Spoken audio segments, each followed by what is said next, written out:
marka halka ka dhoofayey 25 sanaan jiray haddana waxaan jiraa 68 هذا الفترة كلها يعني مركز شيء الله وطلع جرو أنت و50 وراب 50 يعني بدكم مغنى عن كل نولاي مركز كواد نولشي دي كواد حقا إيو السعودية العربية جامعة نتجه نقله لكن مركز انترفيو إلي شيء كذب هالسنة كذب وحي صارين برنامجه 26 هتكشف سادرت ما هليس مركز شغالان كان نقضي تقريبا 17 سنة أو بقرابة 20 سنة كنا ولا رنتي السعودية العربية نولشيد ويكدو نتن سوماليا مركز كردو في 19 يتضودنا نولشي أنجلي أستراليانا ينا ويكسي دونيت فرق مركز وفرق هذا بدن فعلا نلقى وحن كنا ولا دل مسلمة أو دب بدن رنتي جاني مركان كأجو جانب الإسلامي مركان كأجنا أضف عن لكن لايف كإيو كلجر كإيو معامل كإيو وحاسودني أيين وح مركان مقارنة أولى السمايو نول شيء دي دمبة كود دمبة سقربها وحسودومان وحبدنا حاجة معامل كإيو نجاف في عين لكن من جانب الآخر هدي اللي ويا دينت إيو كلجر كإسلامية وحاسي وحي نقونيان شوف العدم هي نقونيان وحنجرين وكالين نقونيان سدح مرحلة بيدتكو يهين قاران دادك الصومالي دا يكون نول مرحلة دا كواد قف وحو تغيا إساقو ديسان دينهان ديسان أقوانهان ديسان دقن صوماليا أو كوسو برباري wata ayuu tegayaa qofkaas waxa laga yaabaa isagu inuu naftiisa badbaado caruurihiisana wax badan ay u badbaadaan taas waa qofka koowaad oo ugu fiican qofka labaad markuu halka ka tegayo waa zero nin muslimo caadiya oo aan waxa ka jira adduunka maskaxda ku hayn aqoon saqaafa diiniya oo ku xisaabtamana aan lahayn warubama inuu saqaafa qarbiya qabo sidaasoo ku tagaa isaga caruurtiisuba hadduu markaa uu la socdo oo dad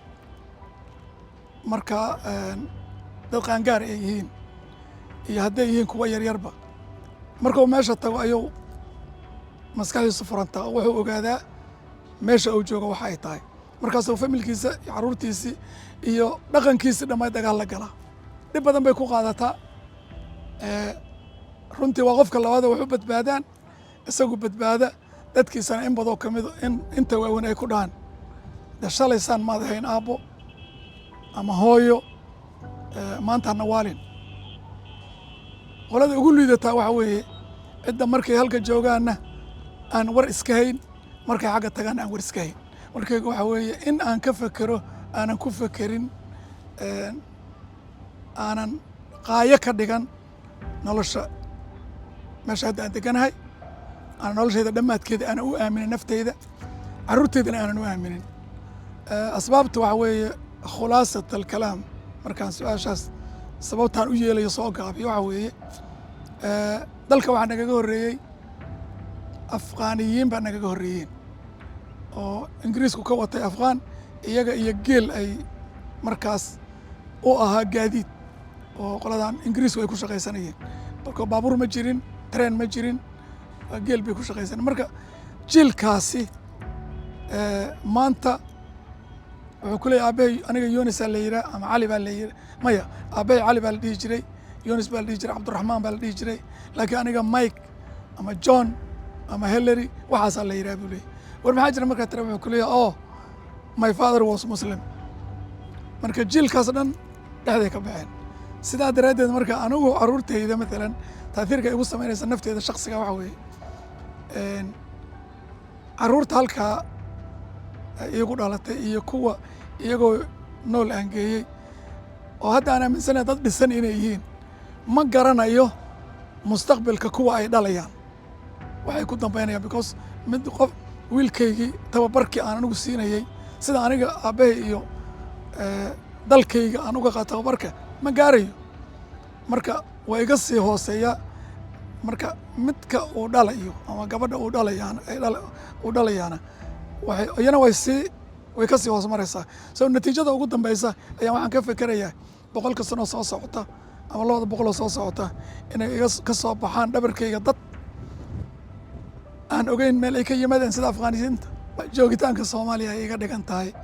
waxay iga dhigan tahay adeer marka koowaad saraxatan waxaan dareemayaa in aan ahay nin muwaadina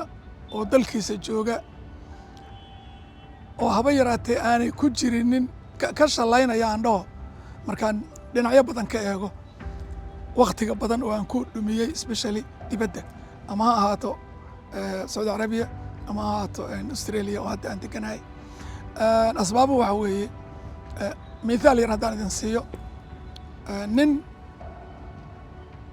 caddaana oo aanu jaar ahayn beri ayaa gurigayga waxaa noo dhexeeya xeed yar uu soo fuulay wuxuu master maxamed how you been waa nabad baan ku yidhi waa fiicanahay wuxuu yidhi meeshan ma jeceshahay aad joogto hadda waxaan ku idhi half and half nus baan ahay baan ku yidhi waana jeclahay halfna ma jecli madaxuu qabsaday wuxuu yidhi waay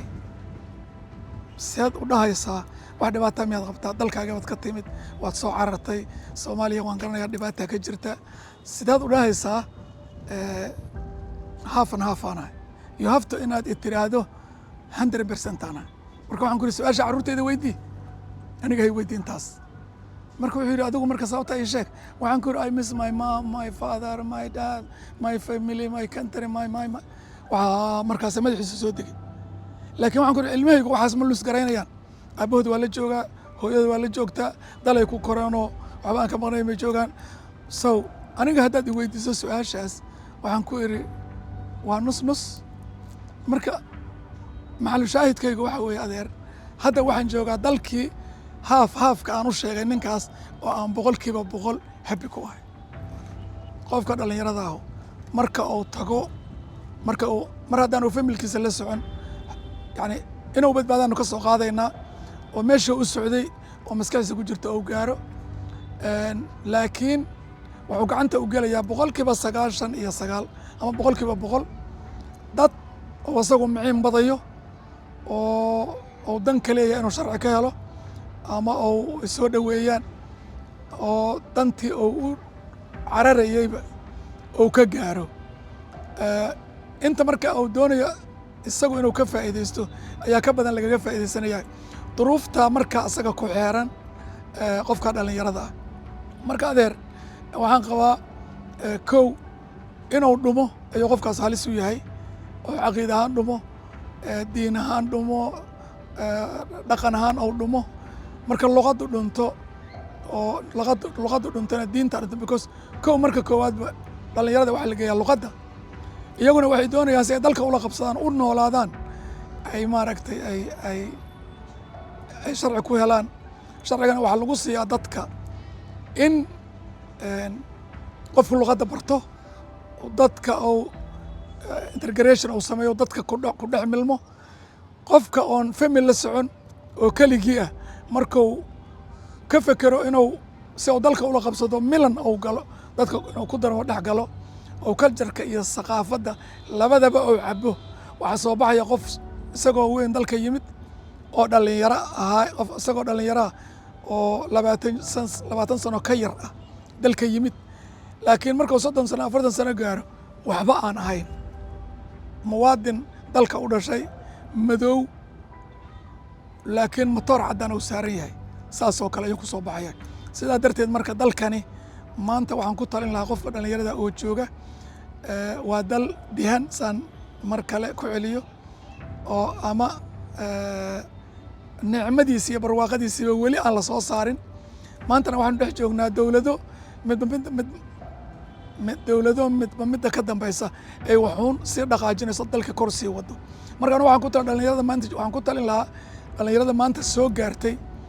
oo nasiibkoodu nolol soo gaarsiiyey in ay wax u bartaan dalka siday khayraadkiisa uga faa'iidaystaan dadka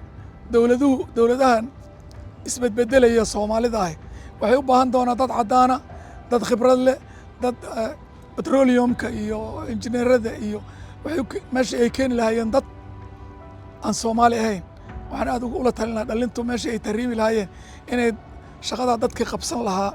oo bedeli lahay odayaasha anigoo kale iyo kuwa iga waaweynba ah iyo kuwa aan wax baran inay bedelaan oo ka shaqeeyaan sidii ay dalkan u joogi lahaayeen dalkan u dhis lahaayeen sababta dalku waa dal nahada cusub ku jira marka khulaasadeyda waxaan ku talin lahay in aanan qofka dhalinyarada ah isku dayin